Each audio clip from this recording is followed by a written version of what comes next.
Okay, this is Michael. He's 7. Last week he had the heavy bat and the fish stick, and that kind of helped with his uh, impact. That's a big part of success at this age, surviving impact and making sure that you can get through a 5-ounce ball. And there's a couple ways we do that. We use the fish stick to maintain bat speed, which is really just a weightless bat. We use smush balls to hit that, and that's something I've been doing for years. And we use a heavy bat, like a 27, 25-ounce bat that they have to swing with their bodies. And the reason I like that is because so many of these bats are light, drop 12, drop 13 in some cases, and they don't require anything other than their hands and arms to swing them. So once we move beyond that, we talk about plate coverage. And of course, the first thing that I'm concerned with plate coverage is over here. Now, I watched one of my 12Us play in Cooperstown yesterday, and they were playing a team from California, and the kid basically lived on the outside corner. He basically just pounded the outside corner relentlessly. And he was able to get a lot of called strikes. Batters are uncomfortable with that pitch at that age, and he was just able to pound that area and get some strikes and get some calls that maybe weren't strikes because kids just weren't swinging. So what I have here is I have the red. I have the two balls symbolizing where the plate is, the inside and outside the plate. And they're actually a little bit wider, making Michael cover more than what is really required. And the red plyo ball here is the contact point for an outside pitch. And then we move the peach plyo ball here to where the contact point is for the inside pitch. We did more outside than inside, and a couple of things that I like right away from Michael here is this load right there. And this is a product of swinging those fish sticks and the old Betsy, as we call her, a couple of weeks ago.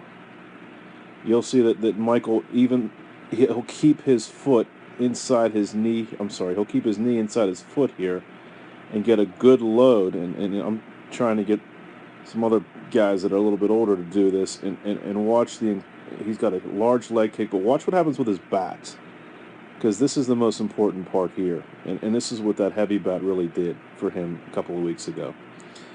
Watch, his bat will go and load there, and some people call that a bat wrap. I don't know if I like that term or not, but it basically gets his bat on plane for what's going to happen next. When that bat gets flat like that, he's able to create great angular velocity through the zone because it's flat and barrel loaded. Okay? He's got a good lever there, and then watch him just pull through and maintain his lever away. Okay? Now, Michael always steps out to the right here towards the first base line, and a lot of coaches might not like that. And I don't mind, and I told him this today, because he is able to cover that outer half of the plate with posture. Now, he doesn't have the best posture on this one. It's much better next time. But I've seen Michael over the plate as much as that today and in other days past. And when you're able to do that and you can cover the outside part of the plate, stepping over here really only just means that you're opening your hips early. He's not stepping over there for fear, which is what a lot of kids do, and that's why a lot of coaches don't like it. It's not because of fear. It's because Michael's getting his hips open early, okay? If Michael's afraid of anything, he's afraid of falling down after he swings, because he swings so hard. In fact, today he registered a 55 exit velocity that he'll lose his balance and fall.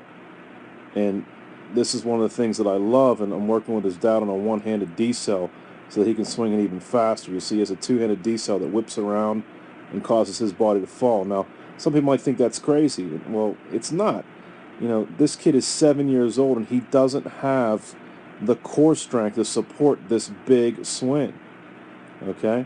And so this result is going to happen. So Michael's always concerned about falling down and stepping on things, and I thought that was funny to show. But when we see that back foot come over, you know, we like that, okay? The next swing is the good one. This is a very nice swing coming up here. Let me move this forward. So we'll get to this swing here, okay?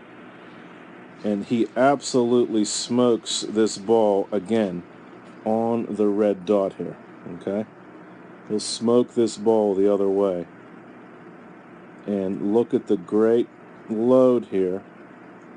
Knee's a little bit straight up and down. He'd be better with his knee, but great load, and his timing's pretty good on this one. And again, you'll see better angle there to the ball, better posture. He keeps his lever here. Oops. There. And then he turns through this and stays down the line. He extends. Here's impact. He extends, push down the line. He doesn't come around it. He extends through it. And that is a good swing.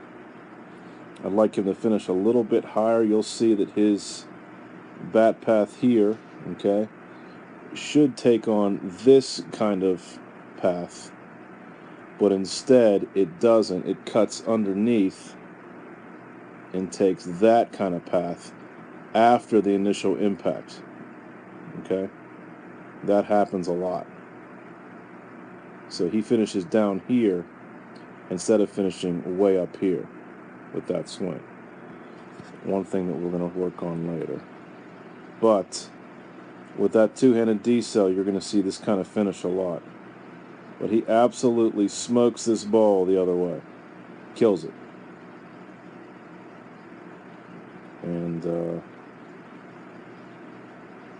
when I see good swings like that outside, and he can own that outside part of the plate, which is tough for him. He's not a big kid. You know, he's probably big for his age, but he's not, you know, he's using his posture the best he can to stay over that plate, and he's swinging so hard that it's difficult for him to maintain balance after impact. That's why I don't ask for it. In fact, I don't, if anything, I ask him not to be balanced. I ask him to make this fall here. That residual fall there where he catches himself is really what we're after. But seeing him push through the ball here on a pitch that's well outside is fantastic. Down the line, down the line, down the line. Doesn't try to pull it. Now there were a few that he had to address here. I don't have film of those, but there were many that we threw inside where he would have to pinch to that position, and he did that well. And that's it.